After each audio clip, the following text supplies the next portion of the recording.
Hi, welcome to How to RPG. My name is Fred Weller, and today I want to talk about monsters. Monsters for your role-playing games. And this is where we go into monster lore, and the topic for today is in fact not the monster disco ball. It's not the topic. No, the harpy.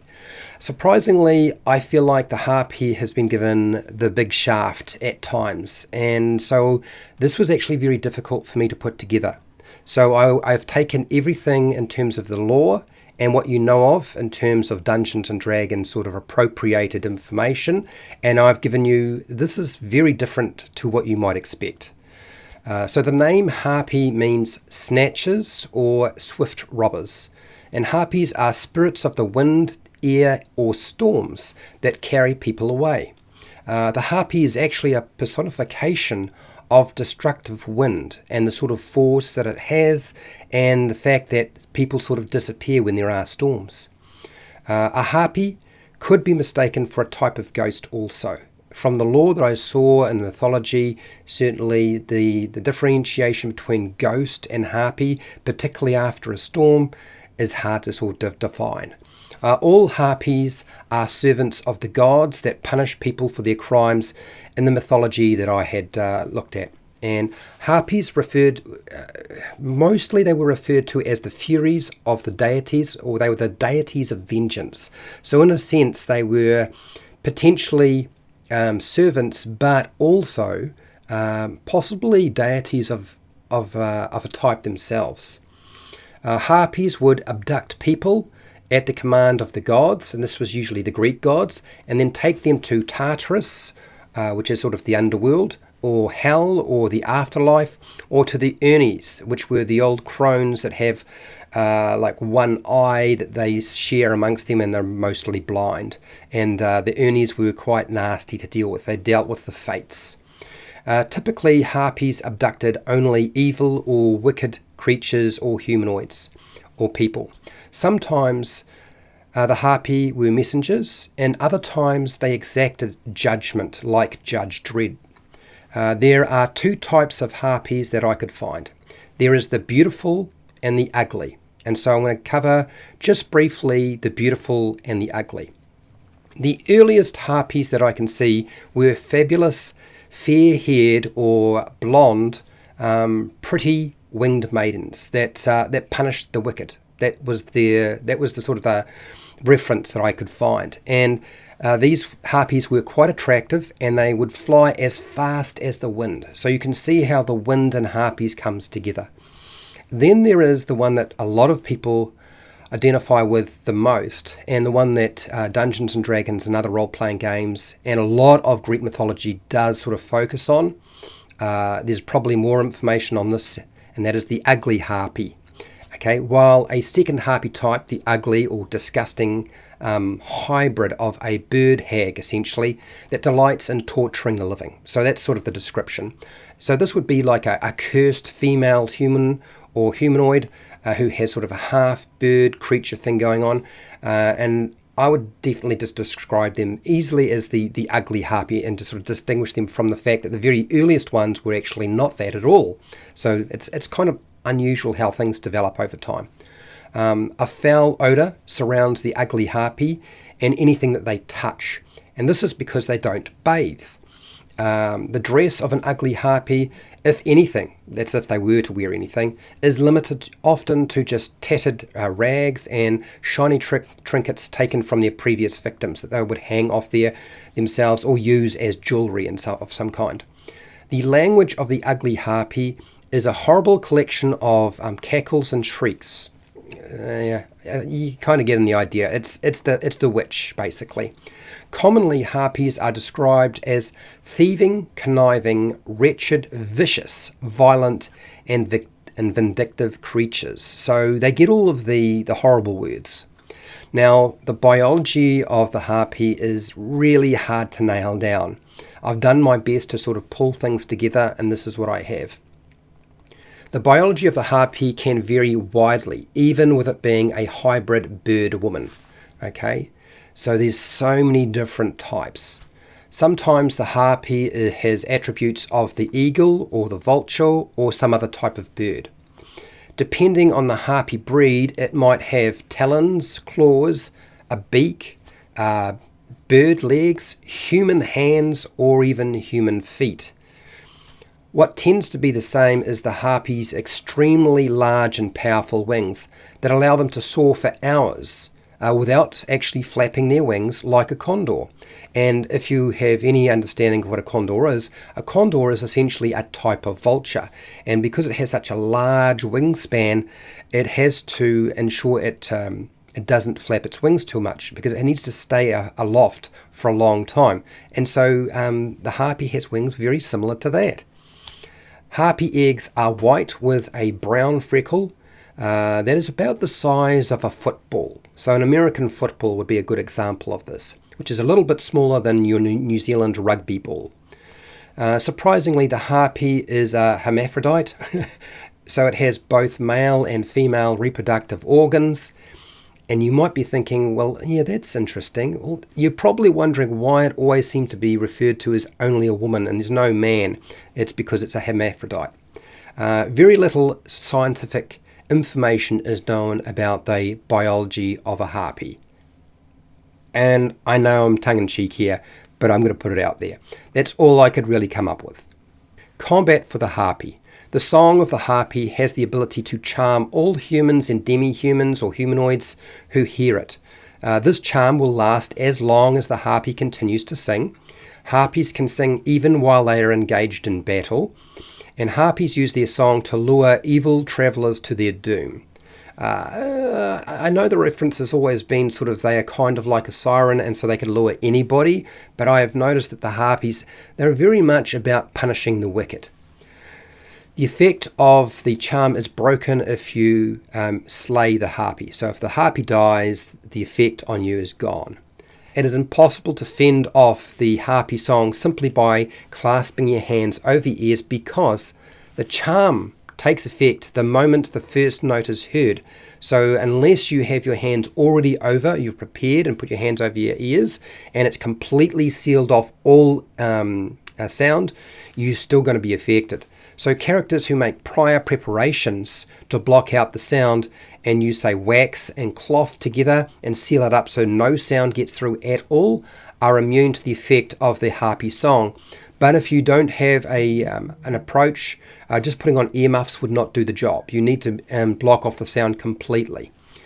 If forced to fight, the harpies can do so quite effectively by delivering vicious bites and raking simultaneously with their talons if they have them. About half of all harpy combat encounters will have a harpy wielding a weapon of some kind. Often the reference is towards a bone of one of its victims, but it doesn't necessarily have to be that. It can be something else. It's not like all harpies are stupid and have no idea how to use weapons. The habitat and society of the harpy. Harpies make their home upon the coastlines and regions near a shipping lane quite often, and by well-travelled pathways. Harpies are also known to nest in the cliff face of Mount Olympus, if you look back at Greek mythology. The lair of a harpy is usually a shallow cave in a cliff face, but not always. Harpies often carry living animals back to their lair because they're quite strong and devour them in a more familiar surrounding, but also to take it back for their young. Now, there is a lot of discussion around the fact that harpies don't look after the young and just leave them to fend for themselves. Really, nobody knows because nobody's going to survive hanging around in a harpy lair. Okay, it's not like you've got botanists hanging out there with a pencil and a piece of paper, and it doesn't work that way. Harpies have very little use for treasure, other than sort of it being a shiny bauble, which often they attach to their clothes, as I said. Other items such as gold and weapons are frequently interceded amongst the filth and bones that litter the harpies' I guess, I wouldn't say larder, but rubbish dump.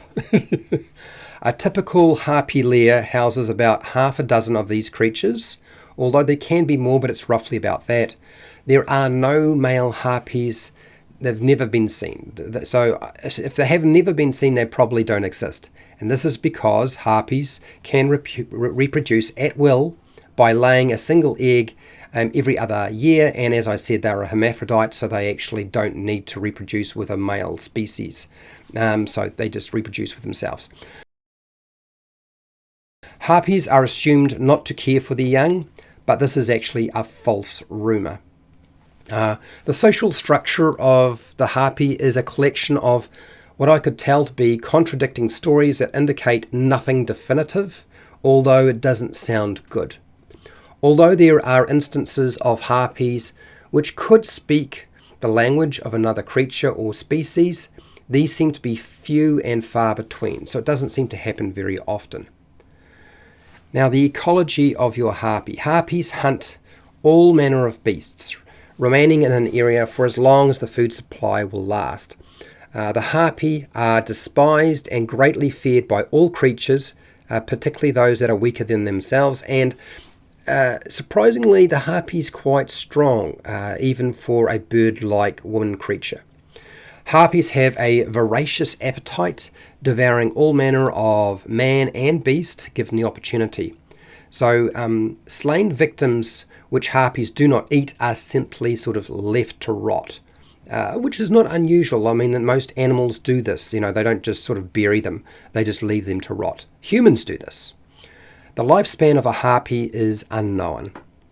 I did see some reference to 50 years, but if you look at the original harpies, they were demigods or demi-humans, and they came from the birth of gods in many respects. Although trying to nail down which Greek gods were involved, there's multiple stories going on here. So I'm not going to put forward all those different stories.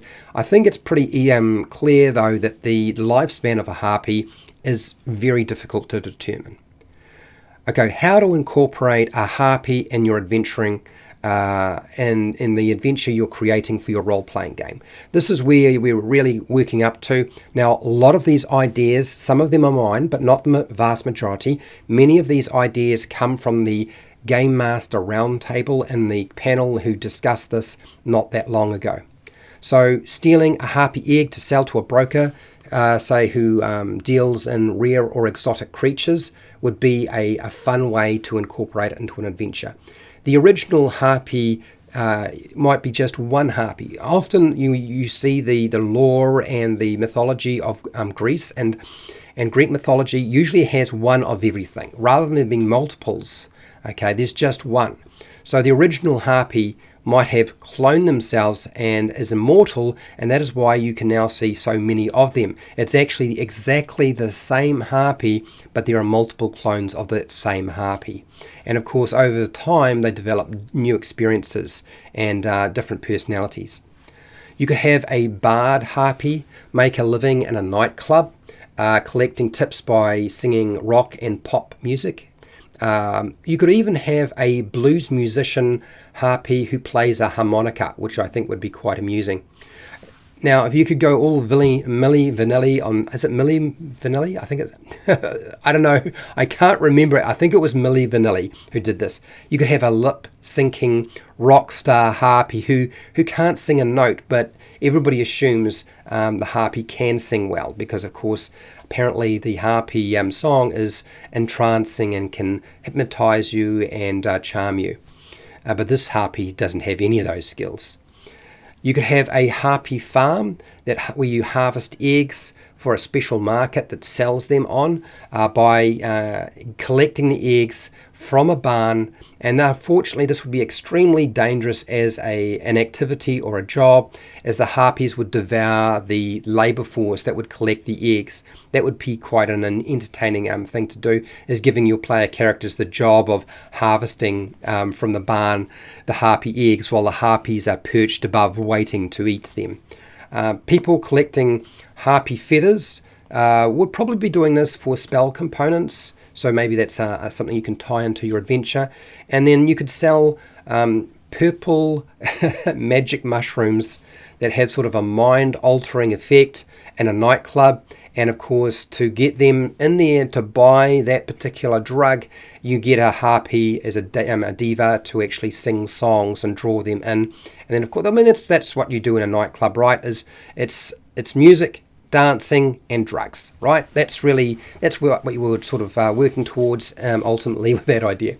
And the next idea is a death metal harpy rock band who uses their magic to attract, or the magic of their song, to attract demons and devils to the audience. And so it's not so much the harpies that are the problem, who are thrashing it out as a rock band, a heavy metal or death metal rock band. It's actually the demons and devils that are causing the strife by trying to influence the audience, who are made up of, say, humans and other races or species. Then you can also have a harpy that has absolutely no voice. They lost their voice for whatever reason and is now mute, and the only way they can communicate is in sign language. And I know that sounds really strange, but I still thought it was quite entertaining, and I was going to throw it in here. And I have to say a big thank you to Mark, Gonzo, I believe also Josiah, Wally, and AJ Pickett, and I believe also Dennis. Big thank you, both of you, for all of you. It was some great ideas. Now, how do you go about defeating a harpy? It's always recommended not to kill a harpy because you never know which god or goddess they serve. They are the deity's servants, and deities protect their servants. So you're going to just annoy or piss off your deities in your world by killing harpies, more than likely. I would suggest a capture and release policy is the best approach when dealing with harpies, much like the John Wick continental policy. You capture and release rather than kill. Because the harpy can fly, some sort of long-range weapon needs to be employed to be effective in terms of actually getting at them, because they're not going to be on the ground, they will be flying around. And if we want to go back to Jason and the Argonauts, I would say setting a trap with a net with an evil mortal as bait is probably the best way to capture a harpy in any way. Having the net drop down from above and using somebody who's got an evil intentions, leaving them exposed to the harpy would probably be the easiest way to capture them. Now, the origins of the harpy. As I have said, it's quite complicated and there's a lot going on here, so I wanted to sort of pull in all of the different ideas that have been presented and give you a better idea of what's going on here. So the origins of the harpy.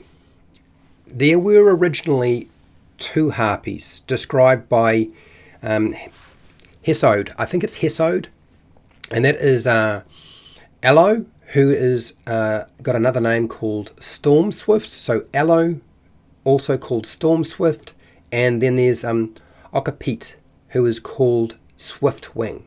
So there's only two that I know of that were the original, and the original were not ugly. They weren't like the typical harpy that we were kind of brought up on. Jason and the Argonauts drove the harpies away from a blind king, Phineas, who was punished by never being able to eat or satisfy his hunger in a banquet. This is because Phineas had been given the power of foresight and had sort of used it in a way that Zeus did not agree with, and Zeus's decision was to punish him by having the harpies steal his food and give him so much trouble, and he plonked him on an island, but Jason and the Argonauts did rescue him. So Zeus's Furies or harpies punished and tortured mortal humans for angering the Olympian god. This is probably the fundamental thing with a harpy that you go back and you look at how they work. This is the one that stands out as being the most important aspect of them. Now, you don't necessarily need to use Zeus, but I think it's probably the best way to consider the harpy. It makes them far more interesting rather than just an evil creature that looks like a woman that has wings. Arnius. Now, Arnius encountered harpies on the island of Strophades, I think it's Strophades, who repeatedly stole the Trojans' feasts. So this is another sort of Greek piece of mythology that's been passed down. And then Harpies were also called the hounds of mighty Zeus. So you can see they were definitely servants of the mighty god, okay, Zeus. And they were also referred to as ministers of the thundered. Okay, and so each one of these sort of represent the fact that they were very much a servant in some way to Zeus. But there's another reference that Hades also used the Harpies as guardians of the gates to the underworld, or Tartarus. And this is why they would sometimes take evil humans and drag them back to Tartarus to face their sentence. And so that is pretty much everything I could find. It's actually very difficult to condense the harpy into something that's coherent without sort of clashing with a lot of other things. I'm hoping you found this useful, and if you did, great. I want to thank all of my patrons who allow me to do this every single week, and you for watching. And hey, till next time, keep rolling those 20s.